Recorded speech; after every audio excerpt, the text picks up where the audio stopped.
رسوله الكريم اما بعد فاعوذ بالله من الشیطان الرجیم بسم اللہ الرحمن الرحیم۔ حضرات محترم، جس طرح رمضان جو ہے یہ روزوں کا، تراویح کا، ذکر اذکار کا، تسبیحات کا، تلاوت کا، انفاق کا، ہمدردی کا، غمخواری کا مہینہ ہے، اسی طرح رمضان جو ہے دعاؤں کا مہینہ بھی ہے۔ اللہ رب العزت نے قرآن مجید میں جہاں رمضان کے بارے میں حکم فرمایا، ان آیتوں کے عین درمیان میں حکم فرمایا کہ وَإِذَا سَأَلَكَ عِبَادِي عَنِّي فَإِنِّي قَرِيبٌ، کہ جب میرے بندے آپ سے میرے بارے میں پوچھا کریں تو آپ ان کو بتا دیں کہ میں تم سے قریب ہی ہوتا ہوں، جب بھی تم دعا کرتے ہو میں اس کو سنتا ہوں اور قبول کرتا ہوں۔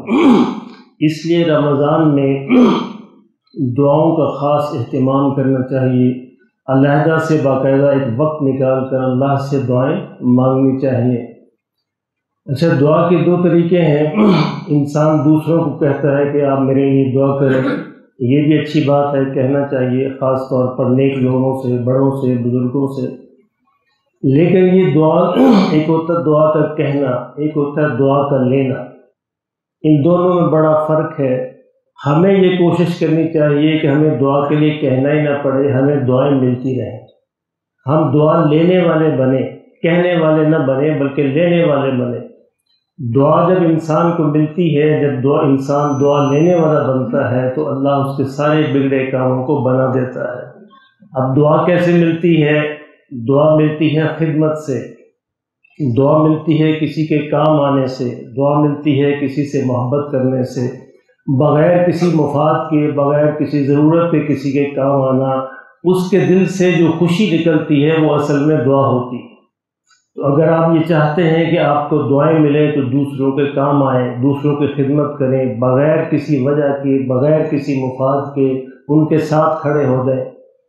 دیکھیں، آپ کے گھر میں کوئی بھی آتا ہے، شدید گرمی کا زمانہ ہے، تو اس کو لازمی پانی کا پوچھیں، پانی اس کو لازمی پلائیں۔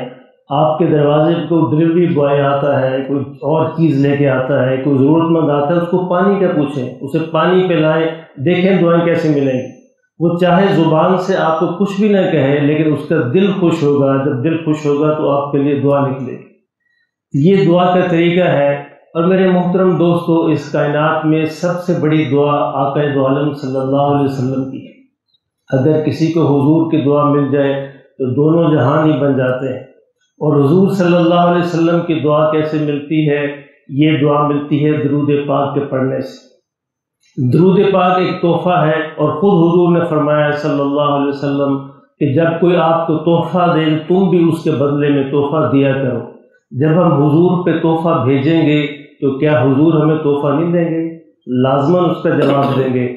تو حضور پہ جتنا بھی درود پڑھا جائے گا اتنا ہی آپ دعاؤں کے لینے والے بنیں گے۔ حضور صلی اللہ علیہ وسلم کی طرف سے ایک بار بھی جواب مل گیا، اللہ کی قسم قیامت تک کے لیے سارے کام بن جائیں گے۔ اور دعاؤں کا دوسرا ملنا جو ہے وہ رمضان سے محبت کرنا ہے، رمضان کا حق ادا کرنا ہے۔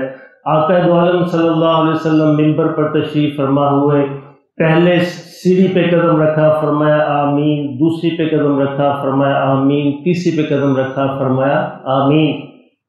صحابہ نے پوچھا، یا رسول اللہ صلی اللہ علیہ وسلم، ہم نے آپ سے پہلے تو ایسا عمل دیکھا نہیں، آج کیا مسئلہ ہوا؟ حضور صلی اللہ علیہ وسلم نے ارشاد فرمایا، جب میں نے پہلی سیڑھی پر قدم رکھا، جبرائیل علیہ السلام جو ہے حاضر ہوئے اور انہوں نے کہا برباد ہو جائے، خاک اس کی ناک خاک آلود ہو جائے جس نے رمضان کا مہینہ پایا اور اس کی بخشش نہ ہوئی۔ میں نے کہا آمین۔ اب اس کا الٹ دیکھیں کہ جس نے رمضان کا مہینہ پایا، بخشش کروا لی، گویا حضور کی دعا لے لی۔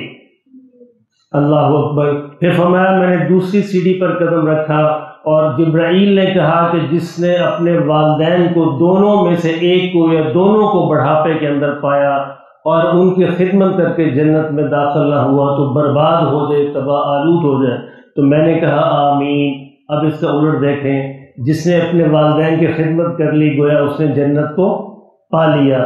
فرمایا کہ جب میں نے تیسری سیڑھی پر قدم رکھا تو جبرائیل نے کہا کہ جس نے آپ کا نام سنا اور اس نے آپ پر درود نہ بھیجا جو برباد ہو جائے، تباہ و برباد ہو جائے، تو میں نے کہا آمین۔ اس کا الٹ دیکھیں کہ گویا جس نے آپ پر درود پڑھا اس نے اپنے لیے جنت کو پکا کر لیا۔ تو میرے محترم دوستو، یہ 3 عمل ایسے ہیں، رمضان سے محبت کرنا، رمضان کا حق ادا کرنا، آقا دو عالم صلی اللہ علیہ وسلم پر درود پڑھنا اور اپنے والدین کی خدمت کرنا، یہ دعاؤں کا لینا ہے۔ خوش نصیب ہیں وہ لوگ جن کے والدین زندہ ہیں، گھروں کے اندر دعاؤں کے خزانے ان کے پاس موجود ہیں، دن رات جو ہے ان سے دعائیں لے سکتے ہیں، چھوٹی چھوٹی بات پر، چھوٹی چھوٹی خدمت پر ان کے دل کو خوش کر کے دعائیں لینے والے بنے، انشاءاللہ پھر دعائیں کروانے کی ضرورت پیش نہیں آئے گی۔ جب دعائیں آپ لینے والے بن جائیں گے اور جو دعائیں لیتا ہے اس کے سارے بگڑے کام جو ہے بن جاتے ہیں۔ اللہ مجھے بھی نصیب فرمائے، آپ کو بھی نصیب فرمائے۔